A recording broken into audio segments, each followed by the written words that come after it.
cases that haunt you, not because the crime was violent, not because the victim was innocent, but because the answer, the real answer, was buried by the one person who knew it, on purpose. My name is Inspector Morrow, and tonight I open a file that has remained unsolved for nearly 100 years. December 3rd, 1926. Surrey, England. The most celebrated mystery writer in the world became a mystery herself. Her name was Agatha Christie, author of 14 novels, creator of Hercule Poirot, the little Belgian detective with the grey cells. That night, sometime after 11 o'clock, she walked out of her home at Styles House, got into her Morris Cowley motor car and drove into the dark. She left behind her daughter, her coat, and no note. By morning, the car was found abandoned at the edge of Newlands Corner, a steep chalk hill overlooking Silent Pool Lake. The engine was still running, the headlights were on. A small brown suitcase sat on the back seat.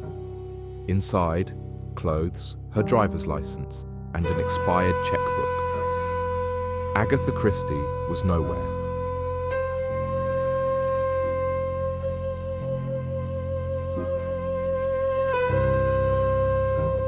What followed was, at that time, the largest manhunt in British history. 15 police forces were mobilised. Over 1,000 volunteers combed the fields and forests of Surrey on foot. Trained divers searched Silent Pool, that eerily still lake at the bottom of the hill, for a body. Aircraft circled overhead. Tracker dogs were brought in from across the country. The Daily News offered a £100 reward, a fortune in 1926, for anyone who could find her. And then, the strange ones arrived. Arthur Conan Doyle, the man who created Sherlock Holmes, personally took one of Agatha's gloves to a spirit medium. He believed psychic forces might succeed where police had failed. He was serious. Edgar Wallace, another giant of the crime world, wrote publicly that he was certain Agatha was dead. Murdered. He named no suspect, but the press knew who to look at. Her husband, Colonel Archibald Christie, handsome, cold, military bearing, and, as it had emerged just weeks before the disappearance, in love with another woman. Her name was Nancy Neal, a young socialite. Archie had told Agatha he wanted a divorce. She had refused. There had been arguments. There had been, by all accounts, a marriage dissolving like fog in sunlight. Police questioned Archie for hours. His alibi, a weekend party at a friend's estate in Godalming, was confirmed, but thin. The press declared him guilty before any charge was made. He maintained, through everything, a composure that many read as guilt. Others read it as grief. I read it as something else entirely.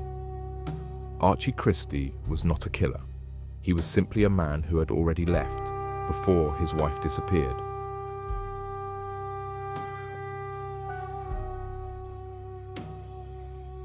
For 11 days, England searched, and on the 11th day, December 14th, 1926, a musician at the Swan Hydropathic Hotel in Harrogate, Yorkshire, noticed one of the guests.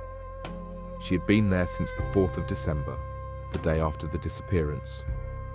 She had checked in quietly, paid in cash, given her name as Mrs. Teresa Neal of Cape Town, South Africa.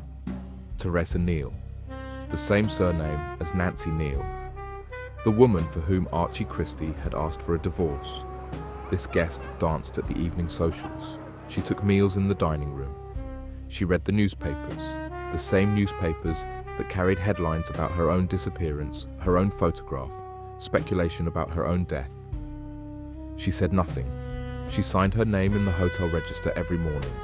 She chatted with other guests about current events, about the weather, about the curious business of that missing crime writer everyone was talking about. She was completely, disturbingly calm. On December 14th, the police arrived at the Swan Hydropathic Hotel. Archie Christie was brought to identify his wife. He walked into the dining room. He found her at a table. She looked at him, this man she had been married to for 16 years, and said, quite quietly, "I don't know who you are." The official statement, released the following morning, was brief. Agatha Christie had been found alive and well. She was suffering from amnesia, a dissociative fugue state brought on by the stress of her mother's recent death and the collapse of her marriage. Case closed, except it wasn't.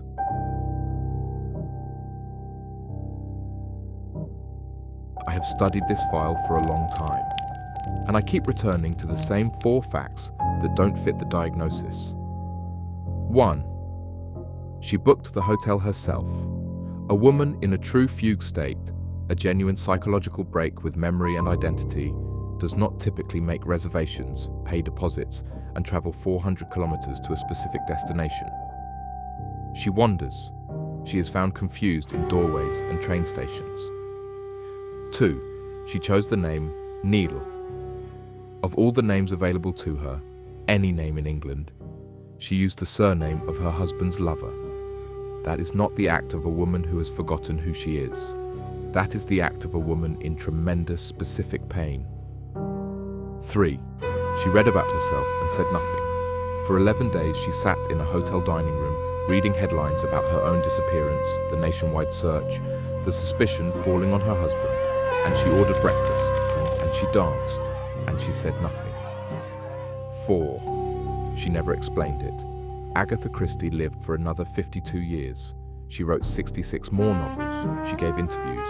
She wrote an autobiography, a detailed, intelligent, carefully crafted autobiography in which the 11 days of December 1926 are not mentioned, not once, not a single word.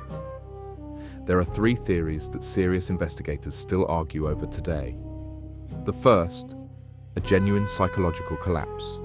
The trauma was real, the amnesia was real, and she simply had no memory to report. The second, a deliberate act of self-preservation. She drove to that cliff in despair, intended to end her life, and at the last moment chose instead to disappear, to become someone else, briefly, while she decided whether to return. The third, a calculated move. She knew exactly what she was doing. She chose the name Neil to direct suspicion toward Archie.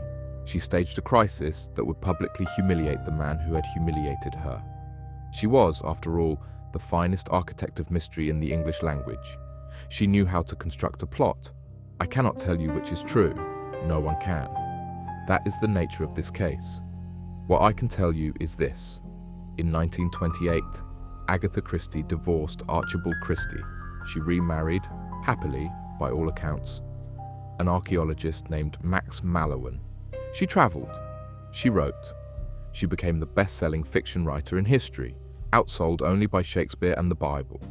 She never went back to Silent Pool, and she never said a word about those 11 days. Some cases are never meant to be solved. They are meant to remind us that even the greatest minds, the ones who built their lives around order and logic and the neat resolution of mystery, sometimes choose the darkness over the answer. I am Inspector Morrow, and the file remains open.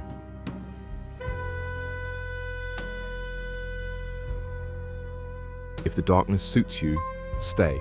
Press subscribe. More cases, more questions, more nights with no clean answers.